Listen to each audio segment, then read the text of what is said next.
এরকম মানুষ দেখি না। আলবি যে কিনা একটা অভিনেতা, নাটকের ছোট পর্দার, তার স্ত্রী মারা গেছে এবং কি তার পরকীয়ার জন্য, যেটা এখন সবাই জানে, পুরো দেশবাসী জানে।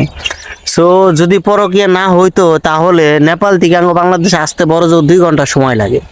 বাট এই 2 ঘন্টার মধ্যে নেপাল থেকে আঙ্গ বাংলাদেশে আসা যায় এবং কি আবার পরের 2 ঘন্টায় যাওয়া যেত।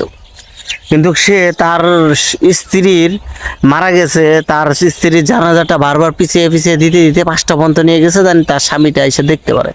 অথচ তার স্বামী এখানে আসে নাই, তার স্ত্রী মরদেহটাও দেখে নাই এবং কি তার ছেলেটা যে আছে তার সেটাও মনে হয় মাথায় নেয় যে তার একটা ছেলে আছে। আসলে একটা জিনিস কি, মানুষের পরকীয়া কোন জায়গায় নিয়ে যেতে পারে। এই অভিনেতারা আমি খুব পছন্দ করতাম, আলবিরে খুব ভালো লাগতো তার নাটকগুলো।